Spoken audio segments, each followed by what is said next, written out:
Hello mga Dabarkads, kumusta na kayo? Sana kayo ay nasa mabuting kalagayan. Dito naman po yung lingkod, si Mami Travelits, mag-update sa inyo o mag-reaction sa mga nangyari sa mga showbiz happenings.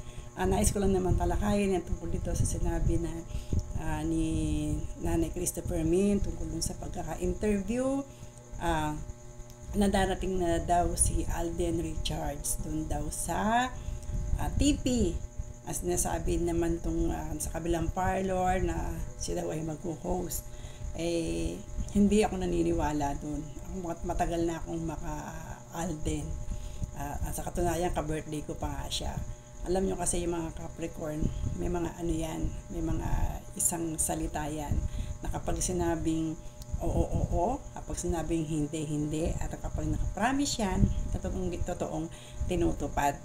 Kaya ang masasabi ko, walang katotohanan yon. Kung mag-guess man siya doon, maari mag-promote lang siya dahil doon sa movie nila Sanya Lopez, 'di ba? Ang di nga maganda noon, 'di ba? Meron silang movie noon ni Sharon Cuneta pero hindi pinayagan ng GMA. Doon lang makikita mo na hindi maganda ang kanilang pag-uugali at hindi sila sport pagdating sa mga talents nila. Masyado nilang sinasakal. Sana naman lang pinapayagan din nila na mag-promote. Ayun naman hindi palagi. Halimbawa sa Sabado magpo-promote si Alden doon sa kanilang movie. Okay lang yun. Masyado naman nilang hinahype o sinesensationalize ang kanilang balita. Dahil parang nga naman ang mga tao mag-abang. Totoo niyan, ako sa sarili kong palagay, kapag yang si Alden ay nag-permanent host or nag-host siya dyan, regular, goodbye career. Ako maka-Alden ako. Pero mas matimbang sa akin ang TVJ, ang Itbulaga. At sana maalala niya na sumikat siya at nagdala talaga sa karir niya ay ang Itbulaga ng TVJ. Alam naman niya yon. Ganun kami mga Capricorn, marunong naman kami tumanaw ng utang na loob. At naiintindihan naman niya yun. At alam niya pati kung ano ang kanyang ginagawa. Sana naman sa mga mapaggawa dyan ng kwento, para lang sa Sabado panoorin kayo, para lang sa ratings, hindi naman maganda yun. Ang tao may sariling pag-iisip, matalino na ngayon ng mga manonood. Maaring sisilip sila, syempre, Alden yun Kaya lang, huwag niyong ipilit na si Alden ay mag-host yan. Dahil kapag nangyari yun, goodbye career. Maraming magagalit sa kanya. Promise. At isa na ako doon. Kahit maka-aldab ako noon, bagamat nakapag-move on na ako. Pero syempre, paghanga ko individually kay Alden at kay Maine, nananatili yun. Yun ay opinion ko at sarili kong paniniwala. Bilang nagre-reaksyon sa mga bali-balita nung sinabi ni Nanay Christopher Min na gano'n. Si Nanay kasi legit yan. Mga pinapanood nila sa atin ay talaga nire-research nila. May bibigay sila ng blind item sila, nire-research din nila yun. Lagi silang may resibo, gano'n. Totoo nga ingat na ingat na sila, diba? Dahil baka mamaya padala na naman daw sila ng sulat. Yan yung mga legit na dyan na sila nagkaugat na sa pagbabalita ayon sa showbiz. Tayo naman mga reactors na at least nananatili, naniniwala tayo sa kanila dahil sila yung mga veteranong mga nagbabalita.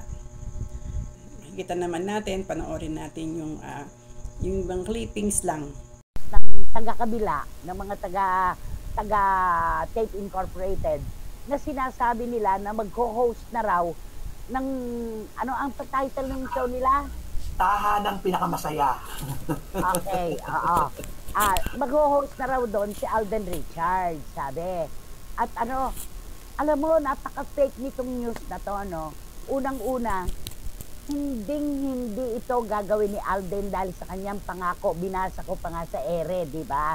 Kaya lamang, ang isa lang na question dito, paano kapag sinabihan ng mga top executives ng GMA7 si Alden bilang isang kontratadong artista ng network na kailangan na niyang sumalang dito sa, anong title ng programa? Tahanang pinakamasaya. Ayan, Oo. doon lamang yon kakabyos, doon lamang yon lulusot. Pero kung ang tatanungin natin ay si Alden, sinabi na po niya nung kasagsagan ng issue ng pag-alis ng Tito Vic and Joey sa Tape Incorporated na anuman ang i-offer sa kanya ay hindi niya tatanggapin. Ako'y nag-aalala para kay Alden. Yun ang concern ko dito. Ang malasakit ko, hindi sa ano paman, yung katayuan ni Alden Richards. Kapag ginawa niya ito, siya ay sinabihan at inudyukan ng mga top executives ng GMA7 na magpunta doon sa programang ano na nga ang title? Tahanang pinakamasaya. Okay.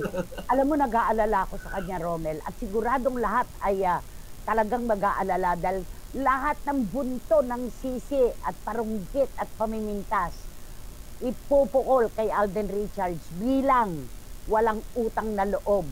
Di ba? Opo na mahirap ito kumakalat na itong usapin na to kasi parang naiipit si Alden na paano ito. Oo. Kontratado pa naman siya ng GMA. At alam ng buong mundo na sumikat si Alden Richards dahil sa Itbulaga na nandun ang Tito Vic and Joey dahil sa kolaborasyon nila ni May Mendoza. Yes. Kaya nakakatakot ito di ba? May napagtanungan ako fake news nga ito. Yung ewan ko kung saan pinagkukukuha ng mga vloggers ng taga-kabila, yung mga pinaglalabas nila, lalo na yung tungkol sa ratings, yung mga ganon. Sila nga mismo siguro hindi makahukay ng sagot sa mga ginagawa nila. Di ba? Nakakaloka. Di sabi ni Boycie, ang title daw ng programa, Tahanang Echosera. Yun yun.